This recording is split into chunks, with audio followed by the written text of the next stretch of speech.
our Cabinet Secretary for Interior, my younger brother, Professor Kithure Kindiki,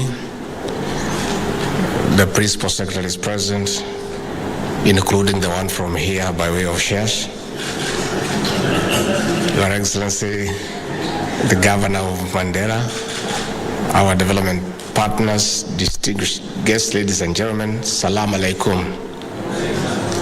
It is indeed a great honor to be here in Mandera County this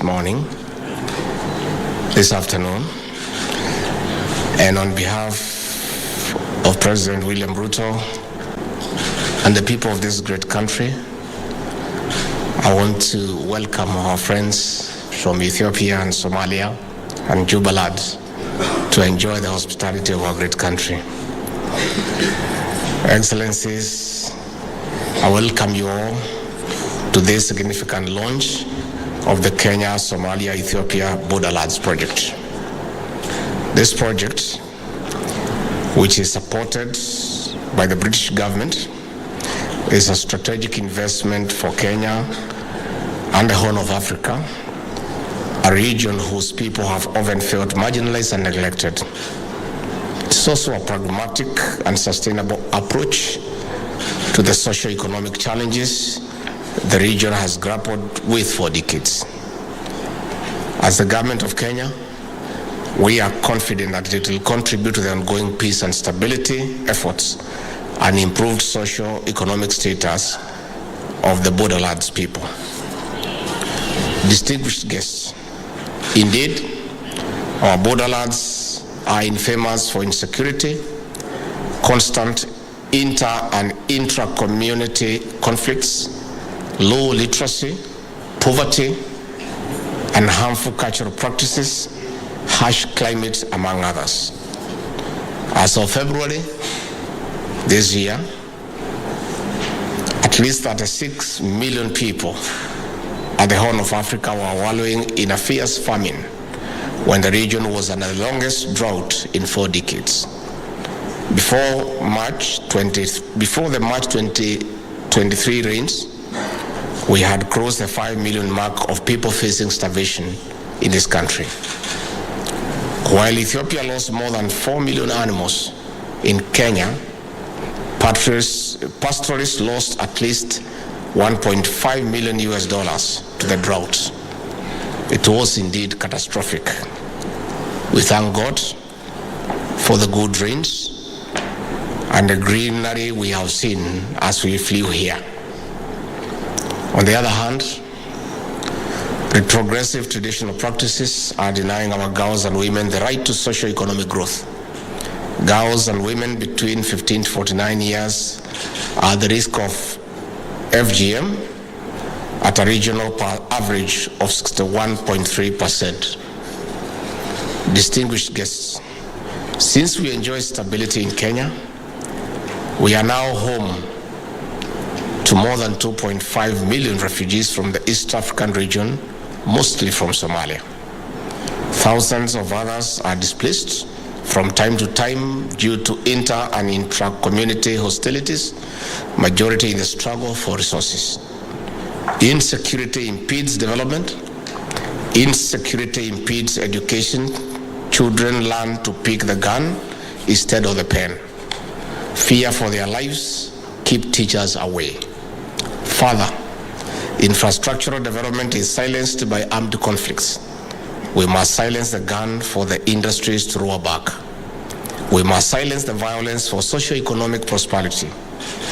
Although we are yet to meet the African Union target of silencing the guns by the year 2020, we have another opportunity through this project to address the root causes for progressive elimination of armed conflicts, not just in the Horn of Africa, but the African continent.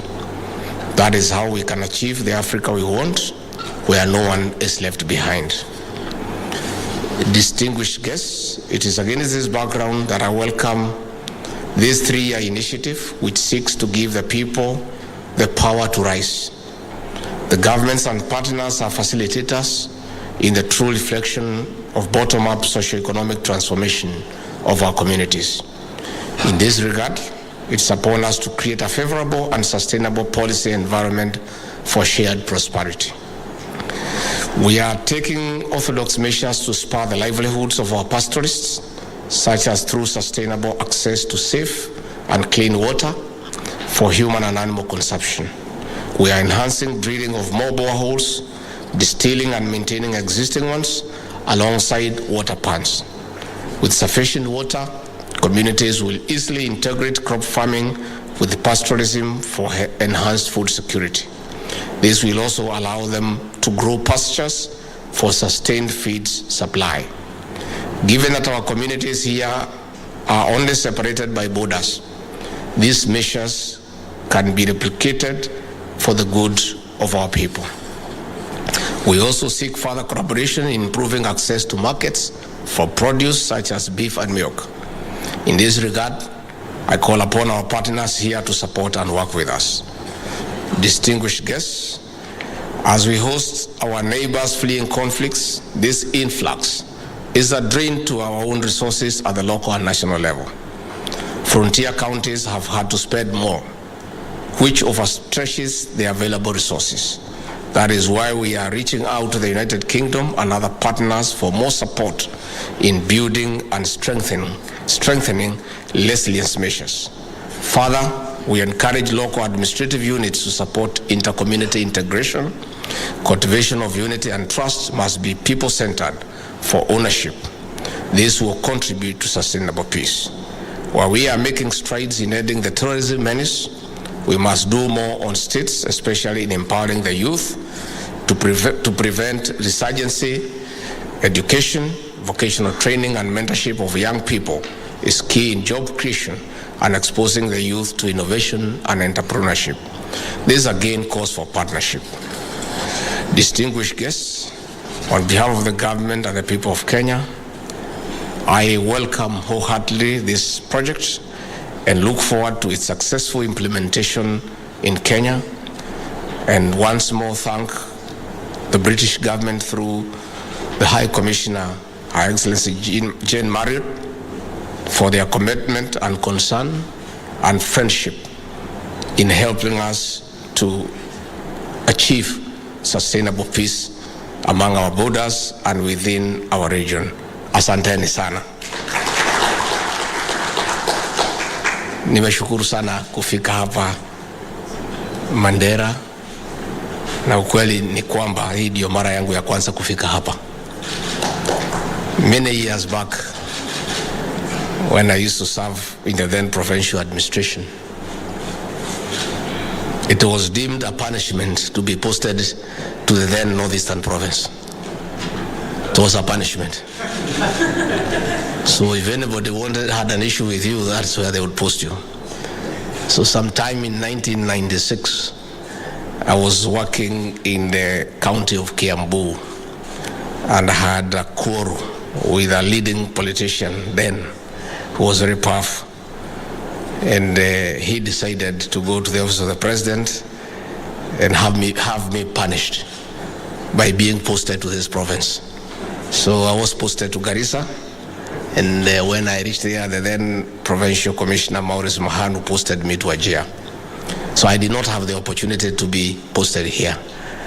But when I have looked here and listened to the governor and the people around here, and our ambassador, our high commissioner has been here several times, I don't think this would have been a real punishment. I think it's a good place. And I think the Ruto administration is desirous of turning around the fortunes of the people of this region through sustainable interventions to make this region the bastion of hope and our leading producers of food to sustain food security in this country. And it is doable. If we open up the roads,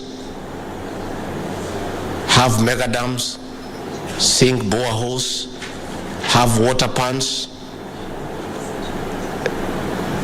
the environment in this region and the arable soils would sort out our food security challenges once and for all. But that can only be possible if we are able to create peace and a good environment for investment and farming and tourism. So I really want to thank the British government for this intervention, for availing resources and time to create peace along our borders with our sister states of Ethiopia and Somalia. I want to reiterate that the Ruto administration is keen in its foreign policy objectives that a stable Somalia, a stable Ethiopia contributes immensely to the stability of Kenya.